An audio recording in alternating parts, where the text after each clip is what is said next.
unpack. We unpack. We unpack. Coming to you live. Boxingego unpack. Yeah. We unpack. We unpack.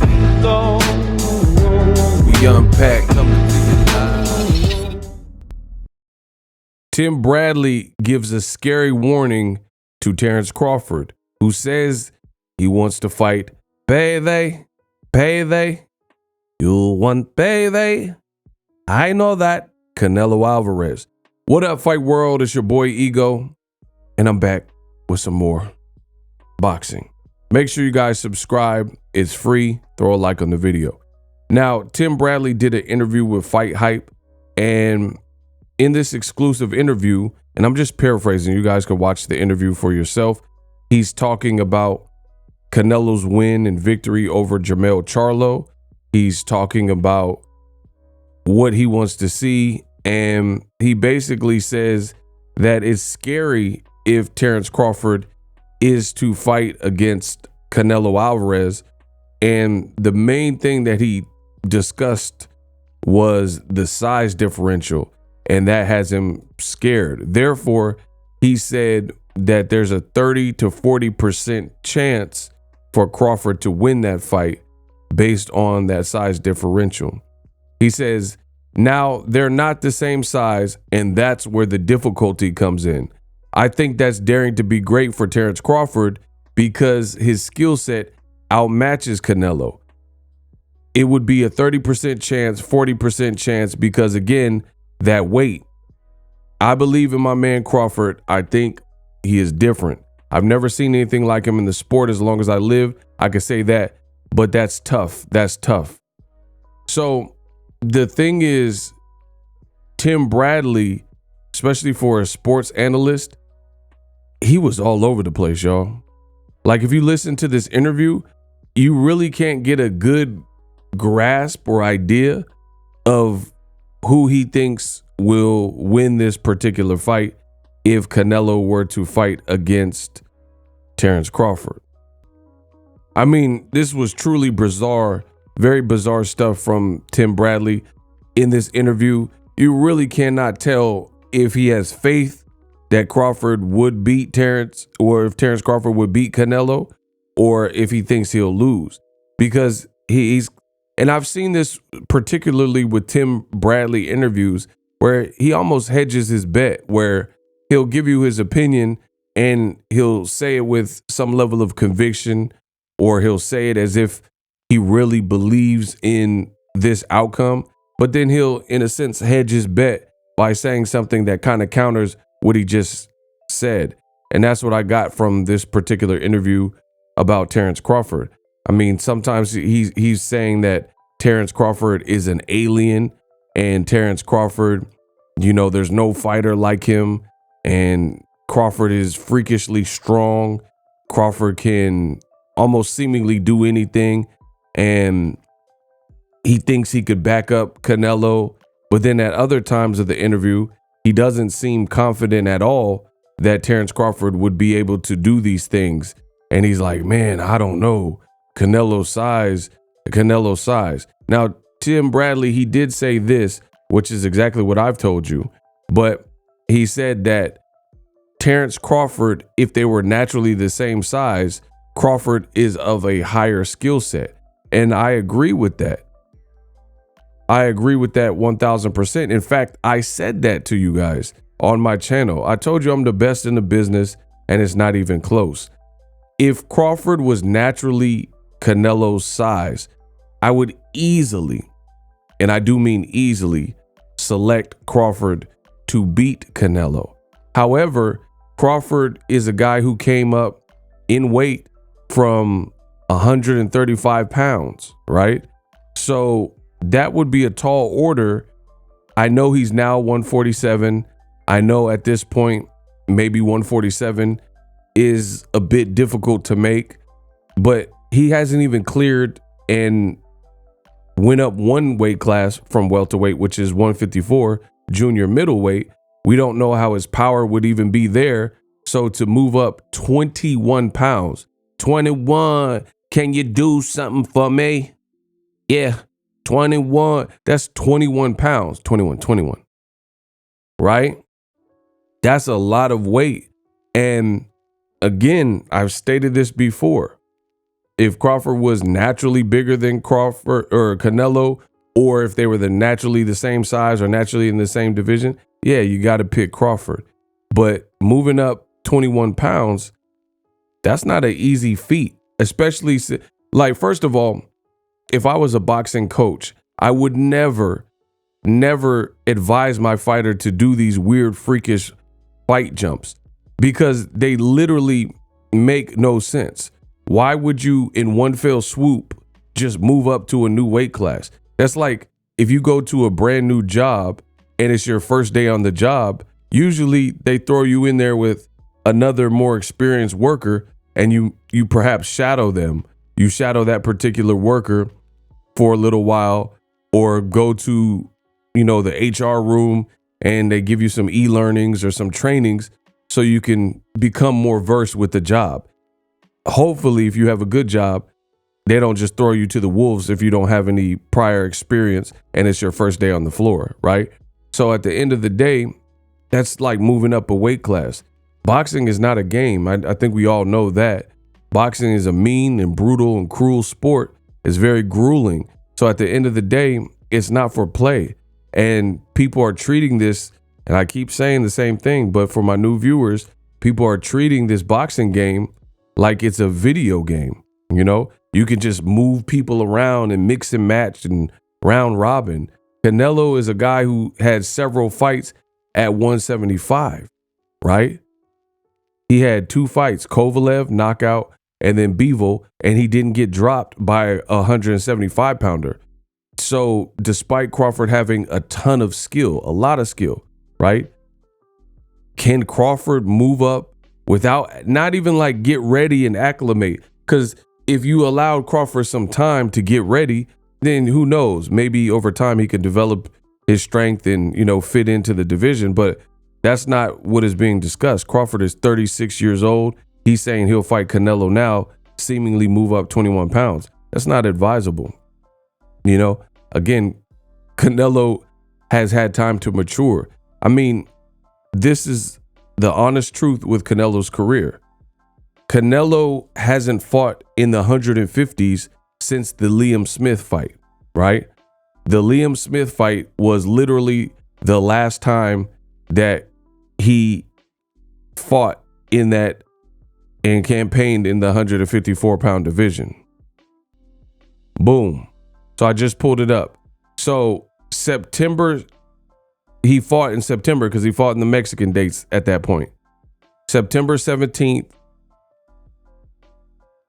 It says on June 2016, it was announced that he would fight on September 17th. So basically 2006, 2016. This is the last time that Canelo Alvarez campaigned at 154 pounds. So his next fight was Julio Cesar Chavez Jr., son of Mexican legend, and this is his weigh-in, and he moved up to a catch weight of like 164.5. So Canelo's been beefy, and he's been fighting in the higher weight class. So to be honest, it just looks and sounds very foolish and very ludicrous for Crawford to move up all this weight. And back to the Tim Bradley interview, he sounded all over the place. Tim Bradley, 1 minute he sounds like he would favor Crawford to beat Canelo, but then he sounded mighty iffy on the results because of Canelo's size. And that's not how boxing works. Boxing is what it is. And what I mean by that is you can't take away attributes. Like, yes, if Crawford was naturally Canelo's same size and they had the same division, then I would say Crawford is the more skilled fighter. But that's not the reality of the situation. So that's a make-believe scenario that is not the reality. You see what I'm saying? And that's not how boxing works. Because if that's the case, I could literally do this all day. Like, here's one. Amir Khan. Eesh. if Amir Khan had a granite chin, like if Amir Khan had Canelo's chin, a Marvin Hagler's chin, a Vander Holyfield chin, you know, if he had a chin like that, Shane Mosley, and he had just a better chin, he would be extremely hard to beat. But part of the Canelo pack or the Amir Khan package is he comes with kind of a weak chin.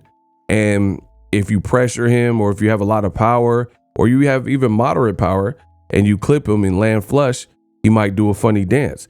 That's his package. That's just the reality of what it is with him. So you can't make up a fake chin for Amir Khan. No different than this whole scenario with Canelo and Terence Crawford. The reality is Canelo is the bigger guy. And it's funny because Jermell Charlo was at 154 pounds, right?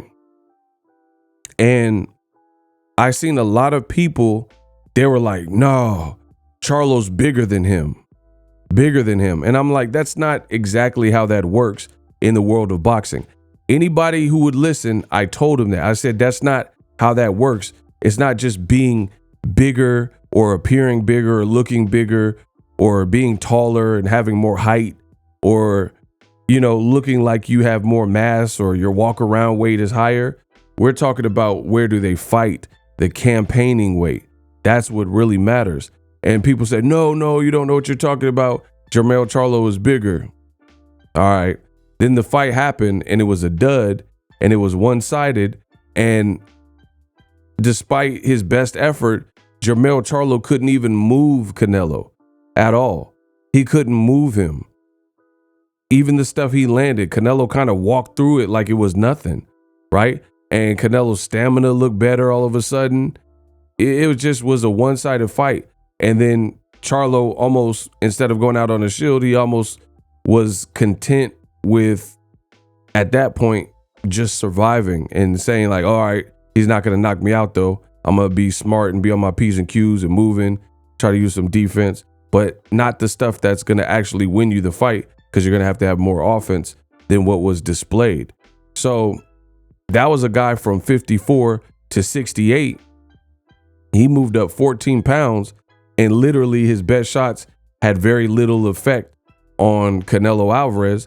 So what is a guy who started at lightweight and currently is a welterweight at 147 pounds? What is he going to look like if he just jumps up in one camp 21 pounds? You know, and it sounds weird, but I will add this. I still find it funny that as of me recording this video, I haven't really heard Terence Crawford speak too much about fighting Canelo Alvarez himself. Not Canelo, because Canelo said, don't bother me. I want to enjoy my moment. I just won, you know, and that's fair. But Crawford immediately went to his social media to pick on the loser of the contest, Jermell Charlo, and in effect, essentially kick a man while he was down. But Crawford said he wanted to fight the winner. So I think that's a little bit confusing, because you said you wanted to fight the winner. We now know Canelo is the winner. And I haven't really heard Crawford say, hey, Canelo, I want you next, punk, or anything like that. He sent out like 3 tweets to Charlo about how he's not in the hit list no more and how his performance was an embarrassment and he didn't try and didn't have any resistance. So I'm just curious if Crawford, after seeing that particular fight and seeing how Canelo still looks strong, still looks like he has something to offer. Again, his stamina magically got better. He looked strong. Post-fight, he said, this is the best Canelo and I'm unbeatable now. I'm back from injuries. You won't see me lose again. I haven't really heard Crawford speak on Canelo's name and if he wants to move up. And now you have Bradley, who is normally all in on Terence Crawford. And although he's making it sound like he has faith that Crawford can beat Canelo, if you listen to the interview, he's kind of hedging his bet and he sounds very, very concerned. He said, oh, I have no doubt Crawford will go out on his shield, but that weight, that size, that's that's what it is. You can't change Canelo's weight. You can't change his history. Canelo got 60 plus fights. He's been fighting, like I said, since 2016. Right after that, he's been fighting at 160 pounds or greater. And that's the reality of it. So if Crawford wants to fight him, Canelo already told. He's the A side. He said, I ain't making no catch weight. I can't go to 160. I can't make 54. So you come all the way to me. So we'll see how this stuff plays out. I don't know why this is even a thing. And my thing is this. Some people say, oh, you have an axe to grind with Crawford. Oh, you hate Crawford. But I'm the one telling you this fight doesn't make sense, doing my job professionally and saying I don't want to see the fight. A guy move up 21 pounds and then a guy get to fight someone that's 21 pounds lighter. I'm telling you, that's not my cup of tea. But for some reason, other people in the world of boxing, they keep entertaining this fight like this is what they want to see. So, I mean, I can't control it. If they fight, they fight. But it just doesn't really make sense to me. Terence Crawford, great fighter. Canelo, great fighter. The weight class, I mean, it just doesn't really make sense for a guy to move up 21 pounds.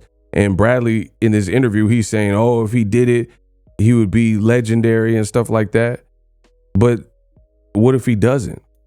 Then it's just another money grab like the CHARLO situation. And people are going to be like, oh, he dared to be great and he tried. And here's the last thing I'll say about this is I do respect Crawford as a fighter. I think he's a terrific fighter. But Crawford's been hurt by smaller people, right? Jermell Charlo, we seldom see him really hurt in the higher division. And he's more durable in my eyes. You know, he's more durable. So Crawford moving up 21 pounds, you have to surmise that at some point Canelo's going to land. And Canelo, again, he was like literally walking through Jermell Charlo's punches and it looked like it had no effect on him. Even if you look at the Crawford-Errol Spence fight, beautiful performance, masterful stuff, clinic by Terence Crawford. But the condition that Errol Spence showed up, you would almost imagine that he would have been knocked out like cold based on how he looked. And Crawford, you know, it still took several rounds and stuff like that. So if you have Errol Spence and he almost looks like a shell of himself or almost like zombie mode, and it's still a little bit of work to get him stopped. Like, for example, I'm not complaining about the stoppage with Errol Spence. I'm truly not. But what I'm saying is he complained to the ref. He had the wherewithal and the senses about him to complain with the ref. I don't have a problem with the stoppage. Please make that clear. We unpacked. I don't have a problem with the stoppage, but Errol Spence, he still had his senses to the point where when the ref stopped it and said, nah, this is enough, because it was a lot of punishment. Errol Spence, he was like, man, what you doing? Like, why? So that just shows you how much of a warrior Errol Spence is. So again, if you can find warriors like that at welterweight, like an Errol Spence, who despite getting hit with flush shots from Crawford all night, he still doesn't get, and when I mean knocked out, I'm talking about like knocked out where he's unconscious, and that's how it looked like it should have been based on how Errol Spence performed that night. He kept picking himself up. So it's hard for me to believe that Crawford can knock out a guy like Canelo. I know Crawford said he has power that everybody got to respect.